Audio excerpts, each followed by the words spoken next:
in just a few moments. Today, I sent a letter to President Trump requesting a pre-landfall major disaster declaration.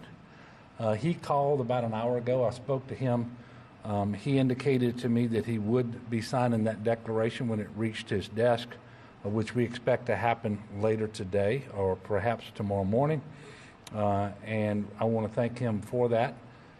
He indicated that he and his administration, and in particular FEMA, would be leaning forward with the state of Louisiana in advance of Hurricane Delta, but also in its aftermath, they would stick with us. And so we appreciate his prompt attention to the request and the assistance that he's already made available to us. And I'm expecting that pretty soon we're going to have official notification that that declaration has been signed.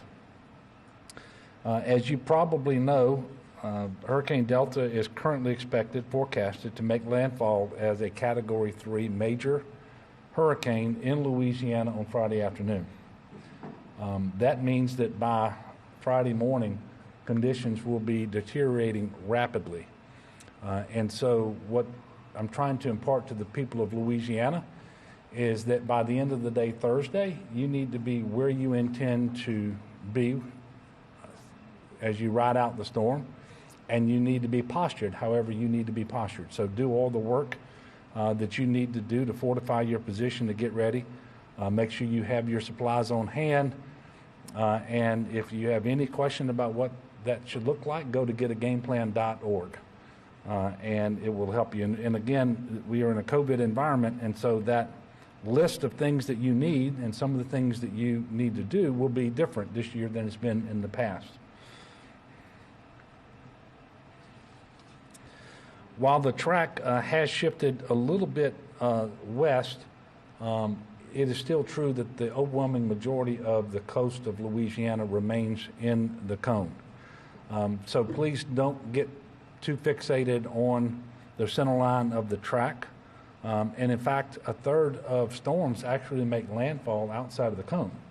So nobody should get too fixated on any of this, but we should all be aware that the storm is coming, that it's going to be a very serious storm.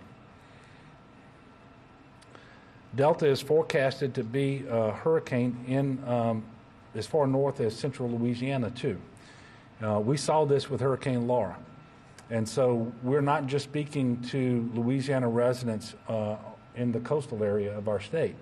We're speaking to everybody in the state of Louisiana today. And in fact, we don't expect the hurricane to become a tropical storm until just about the time it exits northeast Louisiana. So everyone should be ready. At this time, a hurricane watch has been issued for just about the entire Louisiana coast. No one should let their guard down. And with a lot more specific and detailed information, I'm going to ask Ben to come up and give you a briefing. Now, none of you called him back up for any questions yesterday. So I'm going to ask you, if you've got questions, go ahead and do it when he finishes speaking, because I want to make sure that the information that he and the National Weather Service has is very clearly articulated to the people of Louisiana.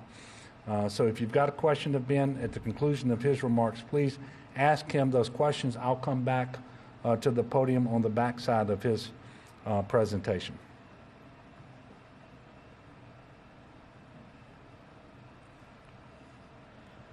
Thank you, Governor. Again, we're here to talk a little bit about Hurricane Delta. Again, we're looking to see it forecast. Let's talk a little bit about what we have on there. First of all, so here's the situation overview with Hurricane Delta. Again, my name is Benjamin Schott. I'm with the National Weather Service out of New Orleans. We're expected Delta to make landfall as we move into the day on Friday, as the governor mentioned. The window for preparations is going to be closing as we go through the end of the day tomorrow. The first sign of the tropical storm force winds may come in earlier on the day on Friday. There's a little bit of uncertainty exactly with the track and exactly with the intensity. There always is just a small amount. As the governor mentioned, a third of the landfalls happen outside of the actual cone.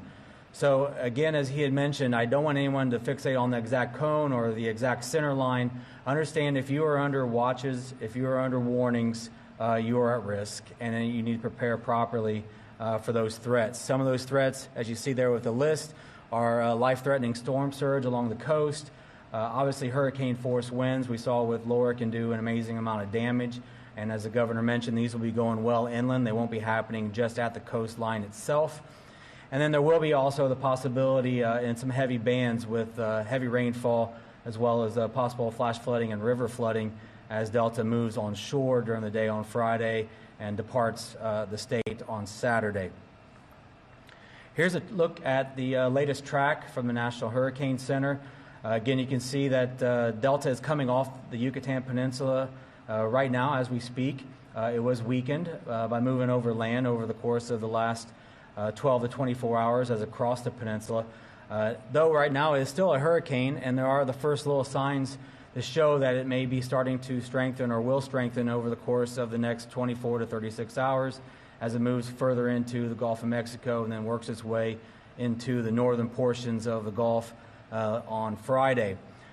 So even though, as I mentioned, there are just a little bit of uncertainty there, again, if you are in any of the areas that are pink or yellow on that map, which, as the governor stated, is pretty much the entire Louisiana coastline, you are at risk. And you do not have to be inside the cone to see those impacts. The possibility of the winds to spread out almost 100 miles from the center. So you could see tropical storm force winds 100 miles or more from the center of this storm. So even if the storm were to make landfall somewhere in the center of our coastline, it is possible that folks both in Lake Charles and New Orleans may see tropical storm force winds. So I want you to understand the breadth of the spread of the winds with this system that is possible as we move from Friday into Saturday. So currently, the watches that are out right now, you can see everywhere in the purple is the hurricane watch, which covers most of a little bit of southeastern portions of the state, working its way back across the central coast and even towards the far western portions of the coastline for the state of Louisiana towards the state line with Texas. The southeastern portion of the state is currently in a tropical storm watch. Now, even though that you may feel like you're just over in the area there in the pink, does not mean that you are safe and sound. The possibility still of tropical storm force winds in the range of 50 or 60 miles per hour can take down trees, large limbs, knock out power, and cause all sorts of problems there as well. So again, some of these impacts are going to be seen wide-reaching away from the center of the storm. And so if you are in any of these areas listed there, you should be preparing for significant winds. And then if you're along the coast, you should be preparing for a significant surge. I'll talk a little bit more about the surge here in just a second. The one last thing I want to mention about the winds is when the earliest reasonable time that we could see these winds. Now, if this storm were to speed up just a little bit, it's possible that sometime later tomorrow evening, the first signs of the tropical storm force winds may reach the coast. But the most likely time of such an event is going to be on Friday morning. So, as the governor mentioned, it's probably a good idea to go ahead and have all preparations and plans and be in place as we get to sunset tomorrow evening. And then that way you'll make sure that you have everything done before the onset of any of the tropical storm force winds reaches the area. I mentioned earlier about the storm surge. Those warnings and watches are out right now. Everywhere you see in the blue color right now is in a storm surge watch. In those areas, it's possible that you could see dangerous surge. I'll show a map here in just a second that highlights some of the heights that the water may come in at the surge. And the biggest area right now is basically centered right around maybe Vermilion Bay over towards Port Fourchon, where 7 to 11 feet is possible. Anything over 9 feet is well in the range of life-threatening. You're talking about anything that's a one-story building being completely inundated with water. Understand this also does not take into account any wave action. So if you do have interest on the coast and you have something elevated at 10 or 11 feet, understand that the wave action could be a couple of feet higher above that and still cause even more damage at a level higher. So this is something that may change a little bit depending on the intensity of Delta as it comes on shore. It may also change as with respect to how broad that wind field gets that I mentioned earlier. The broader the wind field, the farther reaching impacts of surge will be seen. And you can see there's even surge working its way east of the Mississippi, Lake Borgne, 4 to 6 feet, into the tidal lakes, Lake Pontchartrain, Maurepas, 3 to 5. So there's definitely going to be coastal flooding even well away from the center, which again, I try to highlight the same statement here again. You do not have to be in that cone or along that center line to see significant impacts from Hurricane Delta. The timing of this surge will start coming in tomorrow night with a peak sometime on Friday. And then understand during that time frame, as you get through high tide, it may be just a little bit higher that with that extra little tidal influence. Rainfall is not the biggest threat with this system because it is moving fairly quickly. When it comes on shore, it may be moving anywhere from 15 or greater miles per hour across the state. With that, rainfall amounts may be a little bit limited, but still we could see on aerial average in the heaviest bands 4 to 6, maybe 6 to 8 inches of rainfall, locally higher amounts. That's more than enough rain if it happens in a very short time to create flash flooding, river flooding, and become a significant issue if anyone would dare try to travel in such conditions, which again, I say this almost every time that we've been doing these over the last few weeks. It's probably one of the most dangerous things you can do if you're getting heavy rain and flooding, if you think that you're going to get out in a vehicle and try to move around, especially at night. You have no idea how deep that water is, how fast that water is moving, and if you're trying to drive over a bridge, a culvert, or anything like that, it's possible that bridge or culvert that you're looking for may not even be there depending on the force of the water. Everybody needs to make sure that they respect the power of water. And we have a phrase at the Weather Service that I'll use right now, the turn around, don't drown. If you see water ponding from this event, just do not drive into it. Turn around, find a different way. Make sure that you're putting yourself and your family, whoever may be in the vehicle, in the best possible position to get where you want to go and avoid driving through that high water. So some key takeaways as we finish up our discussion here about Hurricane Delta. It's definitely going to bring impacts to the state of Louisiana. I don't believe that there's any uncertainty about that. All the models show it making landfall somewhere along our coastlines. So again, if you are in one of the watch areas right now, understand that you are at risk. You need to make preparations, and your window for that will close sometime during the evening tomorrow so that you can get that all done within a safe time frame. The key things that we'll be watching for when it comes with the actual forecast is two things at this point. Since we feel pretty good about where the track is going to be, which is somewhere along the coastline in Louisiana, we're going to watch two things. One, when is it going to start to make that turn to the north?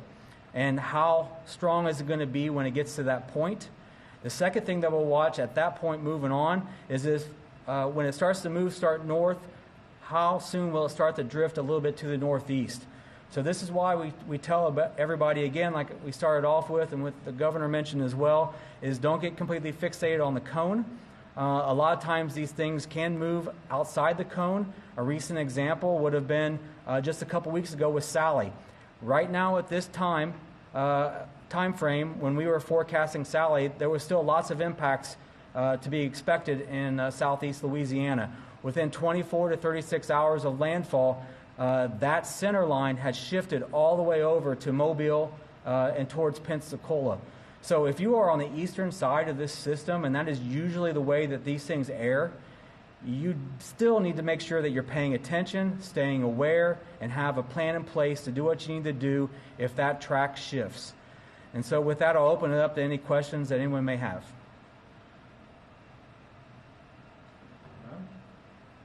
Yes.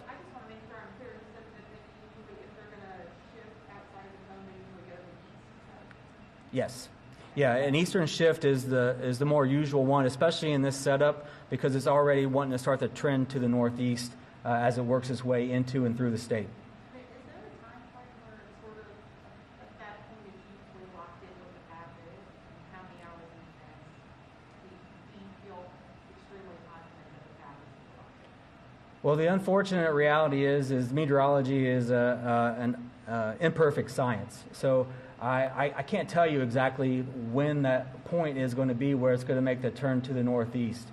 which is why I say that if you are currently right now on the eastern side of that cone or on the edge of that cone or even just outside of it, you probably should go ahead and still pay very close attention of what's going on here. There is no certainty that it will not do that. And if for anyone who wants to get so locked into what's happening right at the center point of the forecast and not realize that there is the possibility that it could err to the east, you're putting yourself possibly at risk because, again, this is something that we see over and over again with a lot of storms, especially this time of year, that once they start to turn to the northeast, they may drag a little bit more that direction than they normally would. Wes Muller with the Louisiana Illuminator. Can you tell how long is it expected to linger after first landfall? So one of the saving graces with Delta is that it's going to be a fast-moving storm. So with its speed right now, as it makes landfall and moves through the state, somewhere maybe even greater than 15 miles per hour, we may only see impacts for a window of about 12 to maybe 15 hours before it works its way through. So if you are in the worst part of this system, understand there's going to be that 6 to 12-hour period where it could be very, very bad. And the actual impacts themselves will last, again, like I mentioned, probably for about 12 to 15, maybe 18-hour period at most before it works its way out of the state and into either Mississippi or towards the Tennessee Valley. During Laura, even a day ahead, you said there was virtually no, it had no breaks, there was virtually no chance that it would weaken. Is there anything that can dissipate this? I mean, what are the chances that anything could happen to slow this from weakening? So there is the possibility that as Delta works its way towards the coast, it could be impacted by a little bit of wind shear. That wind shear will probably be the number one thing that may help weaken it as it approaches the coast.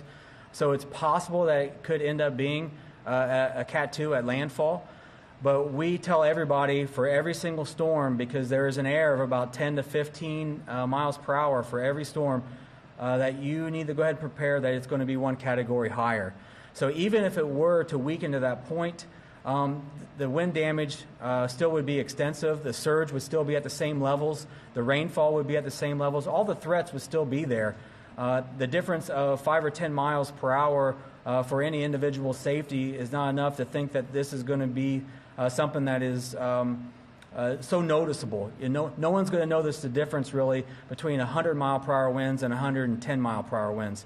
They're going to knock down trees, power lines are coming down, it's going to do significant damage. So just because it's a Category 2 or a Category 3, you're not going to be able to walk outside after this and be able to tell the difference no matter either way.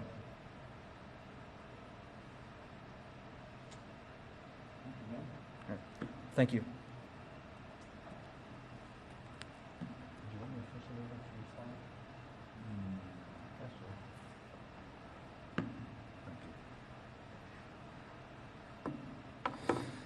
Thank you, Ben. So the bottom line is stay weather aware. Pay attention to the National Weather Service, the Weather Channel, your local news sources. There are several mandatory evacuations outside of levee protection systems, and there are also numerous voluntary evacuations that are in place. And I expect that more may develop over the coming day or so. So please continue to pay attention to the directions given by your local officials. I can tell you that there are those voluntary and mandatory evacuations exist in the following parishes. And by the way, all of these will have office closures for tomorrow as well. Acadia, Assumption, Beauregard, Calcasieu, Lafayette, Lafourche, St. Martin, and St. Mary. And in Jefferson Parish, the town of Grand Isle, Cameron, Iberia, Jeff Davis, and Vermilion parishes. I can tell you the state offices will be closed statewide on Friday. We know that already, and obviously they'll be closed Saturday and Sunday as well. We will reassess on Sunday afternoon about whether there's a need to continue office closures on Monday. The Department of Corrections is assisting and helping to coordinate the evacuation of a number of parish prisons located in coastal Louisiana and had not returned all of the inmates that had been evacuated for Laura. But at the end of the day, there will be several thousand inmates who will be evacuated out of coastal Louisiana and to prisons further to the north. Obviously, storm surge is a very big concern with this storm along most of the coast, as you saw. The CPRA is tracking 689 gates across the coastal zone, and as of this morning, 229 were closed. CPRA has numerous missions currently underway in Jefferson Parish, primarily in the Grand Isle area, but also in St. Mary and Terrebonne parishes. The National Guard has more than 1,300 guardsmen activated in support of emergency operations, and they have pre-positioned 114 high-water vehicles, 56 boats, and 8 aircraft to provide search and rescue support. And they have an additional 16 aircraft on standby. Additionally, the National Guard has already delivered 90 super sacks to Grand Isle. I'm sorry, they delivered 90 yesterday to Grand Isle, an additional 260 to be delivered today in order to shore up the Gulf Side levee, the South Side levee of Grand Isle. The incident support team is operational with 28 state members and 35 members from FEMA who will be joining our operations. The State Fire Marshal urban search and rescue equipment is prepared and staged, and this is a multifaceted approach. The primary state assets and personnel come from the Fire Marshal's Office and Wildlife and Fisheries. That includes 193 people in total, but out-of-state requests have been made through the EMAC system, and there are about 165 individuals coming in from South Carolina, Kansas, Tennessee, and Oklahoma to be pre-positioned. And then there are another 140 or so federal personnel for search and rescue that we're working through FEMA. Altogether, more than 560 search and rescue responders with the appropriate equipment who are specialized in search and rescue when you have high water and structural collapse. I can tell you that 7,500 utility crew members will be staged in the state pre-landfall with an additional 8,300 ready to be called in. And just to be clear, and it shouldn't be necessary, there is no COVID regulation or order issued by me or anyone else that would prevent contractors or utility crews or insurance adjusters or anybody else from coming into Louisiana, whether it's to help restore power or to help with any other response effort that we'll be making or recovery effort out there. And obviously that was a false rumor that gained some currency on social media after Laura, and I thought I would just address that in advance. Let us not forget that Southwest Louisiana is still recovering from Hurricane Laura. There are still a lot of structures with significant damage. While power has been restored to just about everybody outside of Cameron Parish, we know that they don't have the redundancy there that they would like to have. We also know that there remains, despite tremendous efforts by locals and by the state, there still remains a lot of debris. And so as strong winds impact that area, that debris can be transformed into missiles, and so we have to be very careful with that.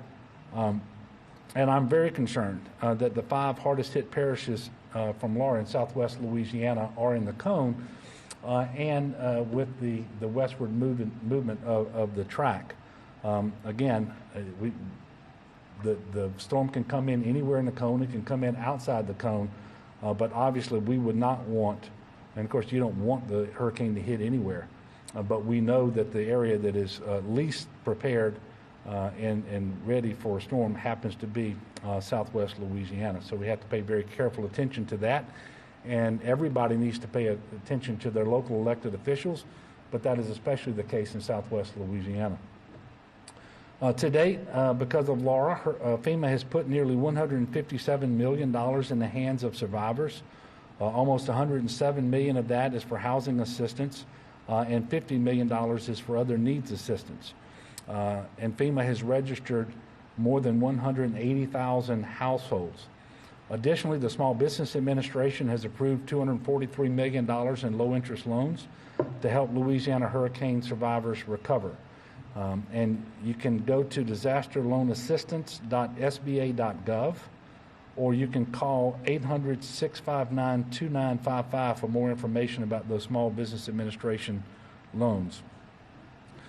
Got an update on assessments from FEMA, damage assessments with respect to homes today. With respect to Laura, that's 58,000 homes with minor damage, about 38,000 with moderate damage, 35,000 with major damage, and over 10,000 completely destroyed. So those are the numbers that we currently have. And so this is the reality that many homeowners are facing as we prepare for Delta. Obviously not a very good situation. We still have many people affected by Hurricane Laura who are sheltering in hotel rooms. As of this morning, 6,038 of them were in Louisiana hotels. About 2,000 or so are in Texas. Because of the hurricane, we've stopped moving people back from home from the shelter, and we won't commence that again until it is safe to do so, and we are sure that the home that we're going to be sending these people to is suitable for them to return to. And the movement back from the hotel shelters has been discontinued both in Louisiana and in Texas. Anyone needing shelter from Hurricane Delta should follow the guidance of local officials and their local Office of Emergency Preparedness. For shelter information, you can always text LA Shelter to 898-211. LA Shelter to 898-211. The Department of Health continues to monitor healthcare resources across the state. Held a statewide call yesterday with all regions and stakeholders to ensure readiness for storm impacts, with a particular emphasis on hospitals and nursing homes in at-risk areas. For everyone out there, if you believe that you may need to use a generator, and we don't know who you are because we don't know where the power is going to go out, but we can expect power outages, we do want to remind people that a number of deaths after Laura were caused because of unsafe operation of generators.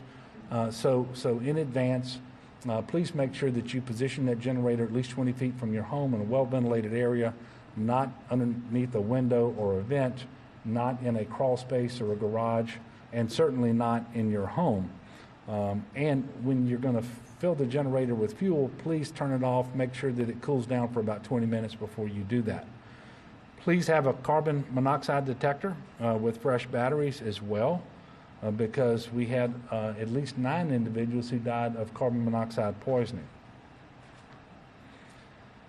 The Calcasieu Parish Health Unit will be suspending some operations, including COVID testing, tomorrow.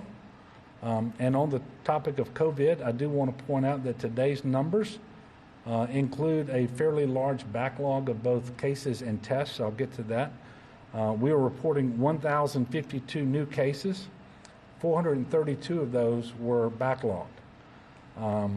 And we are also reporting 23,032 new tests.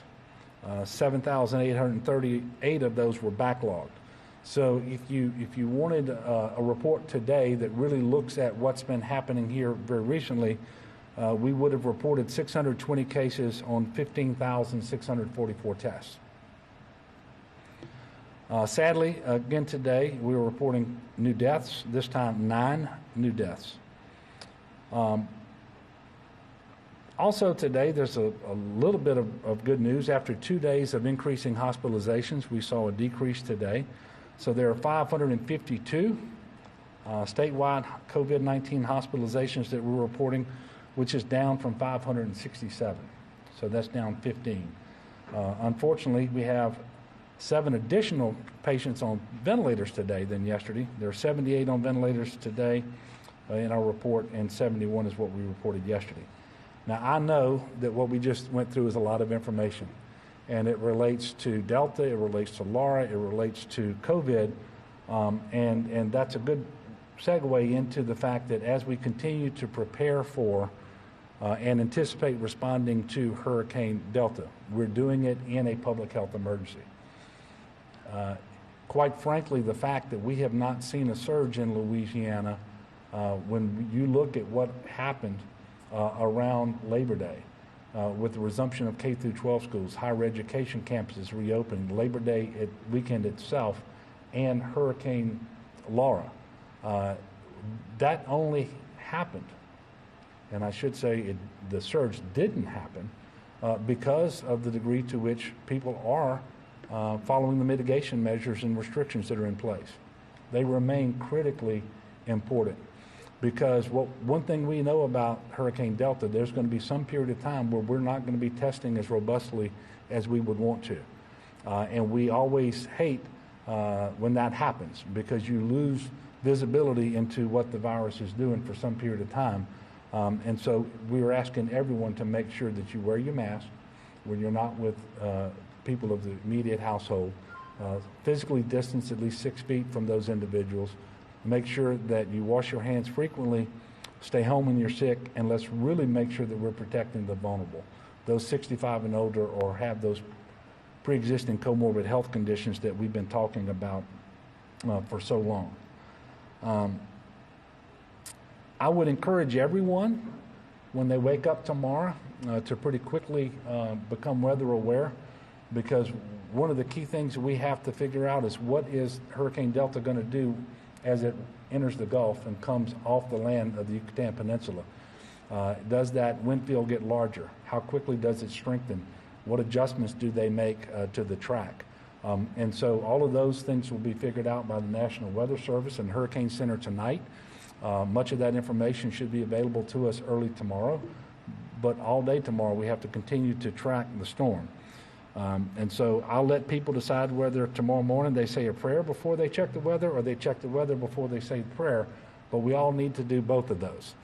So as we continue to prepare for the worst and pray for the best. With that, I'm going to take your questions for just a moment. Greg, how did I know you would be first? Governor, a Category 3 forecast, that doesn't trigger any mandatory evacuation? No. Where we have evacuations like that, it's typically in southeast Louisiana in the New Orleans metro area.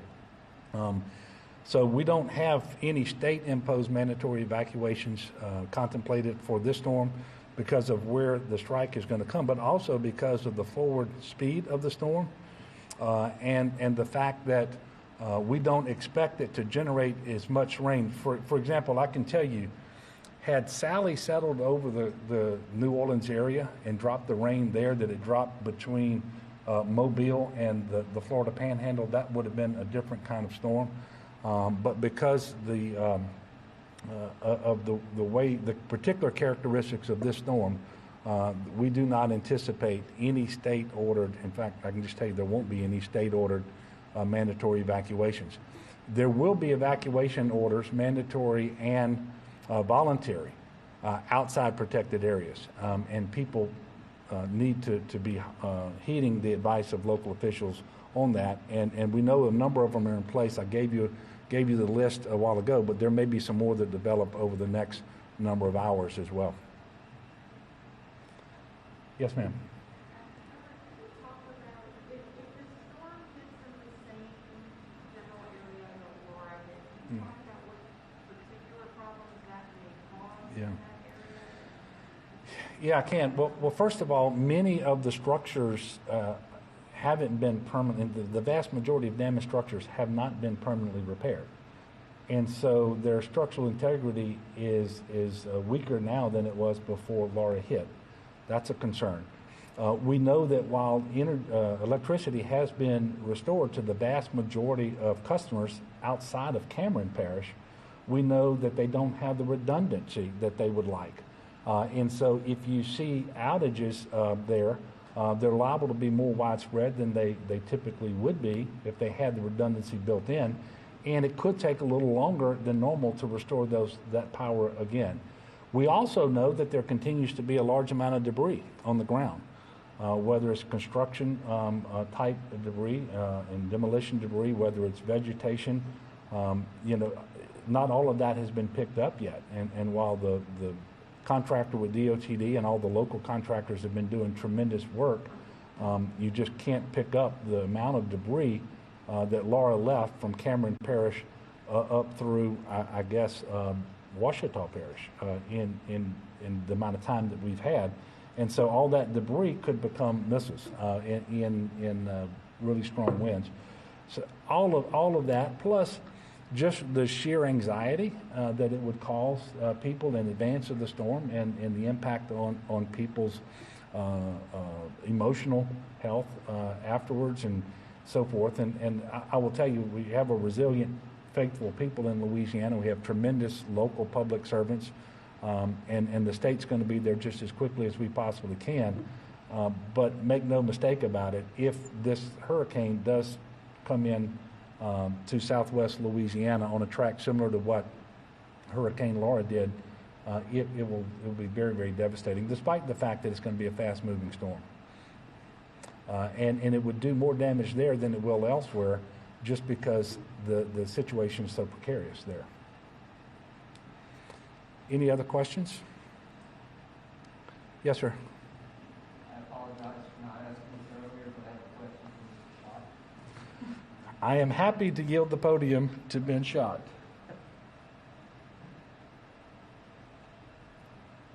I understand that the critical radar antenna in Lake Charles is offline and the hurricane water. Has that affected the accuracy of current forecasts and will it affect any future forecasts for hurricanes? No, it is true that the radar at Lake Charles is down, and it will be down for a significant amount of time as we're getting parts and make the repairs that need to be made to get it back up and online. We have duplicate radar coverage across the state, so there's ways to still be able to track this using the radar that's in Slidell. We have the one in Fort Polk, and so we have other radars across the area that are still be able to see this. The one thing that it will be true is that we may not be able to see at the lowest levels of the storm or what's happening as it's coming on shore, if it does come on shore there in southwest Louisiana. So that part will be true, but it will have nothing to do with either the accuracy of the forecast or the accuracy of any forecast moving ahead. What it will do is make us rely on other sensors, whether it be the radars that are surrounding, that add that coverage over the top of each other. So if you are wanting to watch what's happening in southwest Louisiana right now, that still is possible.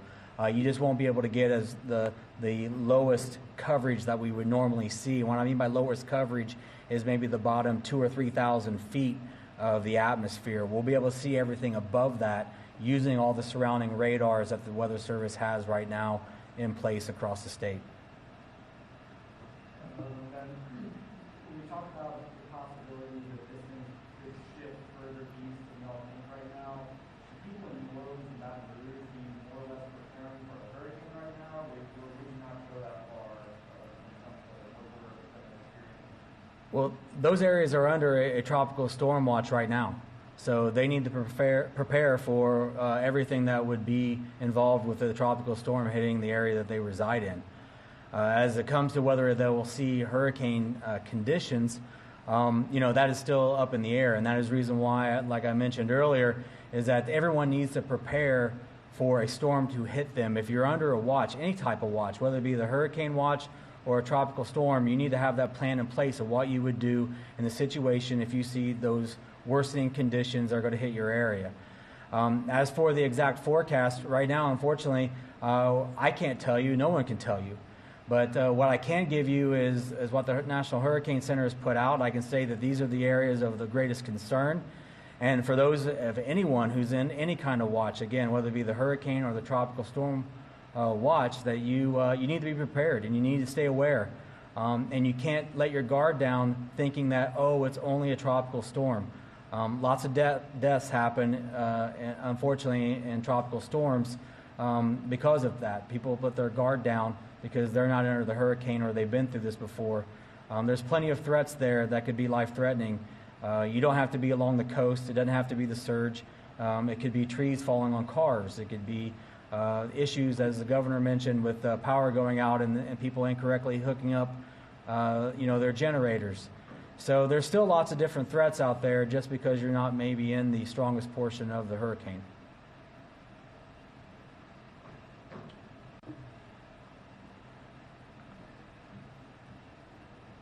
Thanks, Ben. And I would illustrate what Ben just said with an example from as recently as a couple of weeks ago.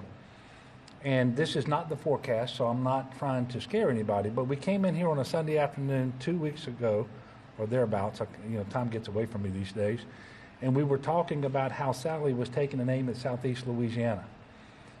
48 hours later, it made a direct impact over east of Mobile in the Gulf Shores and Florida Panhandle. If that same type of movement happens over the next 48 hours and that storm moves to the east, then you're talking about southeast Louisiana again, right? And so that's why we're trying to tell everybody to be weather aware. Nobody should look at the current forecast and say, oh, it didn't come in for me. I don't have to do anything. I don't have to pay any attention. Everybody has to pay attention. Everybody has to get prepared. And certainly that needs to happen to, I guess, maybe a greater degree for those people who are in the forecast. But everybody needs to be paying attention to this. Yes, sir.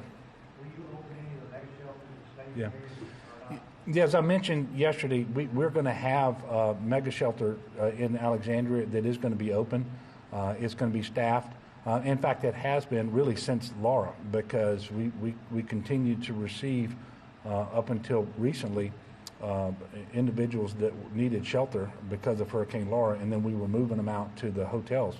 So they're going to be open. Again, we don't want to engage in congregant sheltering because of COVID, and so it's going to be a processing center where, as quickly as possible, we move people from that shelter to non-congregant sheltering. And in the meantime, individuals need to pay attention to their local elected officials, because they will be talking about sheltering opportunities in those parishes if they have evacuations in place. Yes, sir. Since the storm is moving so quickly, you're kind of confident that we're not going to see anything like the 2016 flood here in Baton Rouge or Milton Parish, because that's on everyone's mind whenever it starts to rain. Yeah. And what's your thoughts on that? Well, all I can tell you is the rainfall totals that Ben went through don't even approach what we received either in March or in August of 2016. It is possible that certain areas will be under a band of rain for longer than other areas, and the isolated area amounts could be double what he gave, but even that doesn't approach the 2016. So the only redeeming quality about Delta is its forward speed. And so I'm going to be praying that we don't have a direct hit in southwest Louisiana, and that the storm move through our area just as quickly as possible and degrade and weaken as quickly as possible. So that's going to be my prayers going into this storm, just to see if I can get other people on board. Okay, tomorrow we intend to come back with a press conference at 3 o'clock. I will be having a UCG meeting tomorrow morning. We will have more information for you at that time, I am sure. And again, everyone, please be weather aware. Get yourself and your family prepared. Understand that you should anticipate the first 72 hours is on you. We're going to get there just as soon as we possibly can, and certainly your local local government officials will be making sure that they do that as well. And then let's make sure that we get through this as best as possible. Again, let's prepare for the worst, pray for the best. We will see you at 3 o'clock tomorrow. Thank you, ma'am. Been easy to make a structural change to the building.